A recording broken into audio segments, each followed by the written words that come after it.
তারপর যখন আমি আল্লাহ রাব্বুল আলামিন কুদরতিভাবে আমার দয়া এবং রহমতের দ্বারা আমি তাদেরকে সমুদ্র থেকে পারে এনে দেই, তাদেরকে মুক্তি দেই, তখনই তারা আল্লাহর সাথে শিরক করতে থাকে। নাউযুবিল্লাহ। যখন আমি তাদেরকে সমুদ্র থেকে মুক্ত করে দেই আমার রহমতের দ্বারা, তখনই তারা আমার শিরকে লিপ্ত হয়। কি শিরকে লিপ্ত হয়?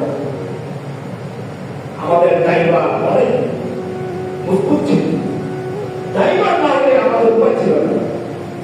এই শিরকগুলো আমাদের ভিতরেও কিন্তু চলে। একটা হলো এরকম যে ড্রাইভার তো কিছুই না, আল্লাহ রাব্বুল আলামিন আমাদেরকে দয়া করে বাঁচিয়েছেন। এটা বলা ড্রাইভার না হলে আজকে আমাদের উপায় ছিল না। আমাদের যদি যে ড্রাইভার যেভাবে কঠিন মুহূর্তগুলোতে সে মজবুতির সাথে লড়াই করেছে, মোকাবেলা করেছে তুফানের সাথে, এই ড্রাইভার যদি না হইতো আজকে আমাদের পানে আসার উপায় থাকতো না। এই বলি না, এই কথাটা ছিল। তারপরে দেখেন আজকে মিডিয়ার মধ্যে অহরহ হচ্ছে, আপনি যখন তাওহীদ বুঝবেন, আপনি যখন একাত্মবাদ বুঝবেন, আপনি যখন পরিপূর্ণ দ্বীন বুঝবেন, ইসলাম বুঝবেন, তখন আপনার সামনে পরিষ্কার হবে, আপনার সামনে আয়নার মতো আল্লাহ রাব্বুল আলামিন আপনার ভিতরে এক তাওহীদের নূর ঢুকিয়ে দিবেন, যে নূরের মাধ্যমে, যে আলোর মাধ্যমে, যে হেদায়েতের মাধ্যমে আপনি কোনটা কুফর কোনটা শিরক বুঝতে পারবেন। সুবহানাল্লাহ। এখন মিডিয়ার মধ্যে আমাদের দেশে সমাজে অহরহ শিরক আছে। তুফান আসবে, সাইক্লোন হবে, একটা ঝড় আসবে, কি বলে এই ঝড়ের সাথে মোকাবিলা করার জন্য আমাদের সরকার এত পদক্ষেপ নিয়েছে, বলি না মোকাবিলা আল্লাহর আযাবের সাথে মোকাবিলা চলে। এই কথাগুলো শিরক।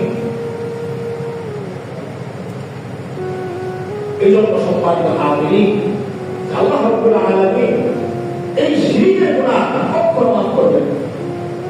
তবে এক নম্বর তাওহীদ, তাওহীদুর রুবুবিয়্যাহ, বুঝতে পেরেছেন তো? এই তাওহীদটা প্রত্যেক কাজের বিশ্বাস করে, বিপদ আপদে না আল্লাহ আগে রাখে। কিন্তু যখন আল্লাহ বিপদ থেকে তাদেরকে মুক্তি দিতে, যখন আল্লাহ রাব্বুল আলামিন তাদেরকে বিপদ থেকে উদ্ধার করতেন, তখনই তারা মুক্তির সামনে এসে করতেন, তখনই তারা মোবাইলের কাছে সাহায্য চাইত, লাখের কাছে সাহায্য চাইত, মানাতের কাছে সাহায্য চাইত।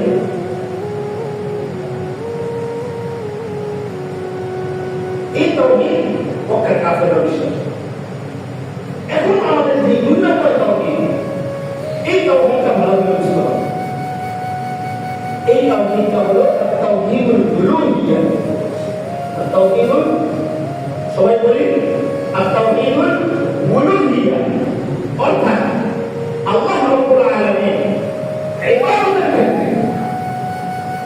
ইবাদতের ক্ষেত্রে যত প্রকার ইবাদত হতে পারে, ইবাদতের অনেক প্রকার আছে, অনেক স্তর আছে, অনেক ক্যাটাগরি আছে। এক কথায় ইবাদতের যত প্রকার আছে, যত প্রকার হতে পারে, সমস্ত ইবাদতের ক্ষেত্রে একমাত্র পাওয়ার উপযুক্ত হলেন মহান রব্বুল আলামিন। ইবাদতের ক্ষেত্রে আল্লাহ তাআলা এক ও একক, কোনো শরীক নেই।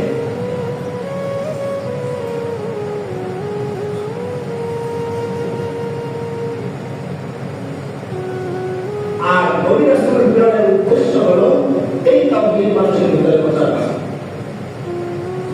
এই তাওহীদ মানুষের ভিতরে প্রচার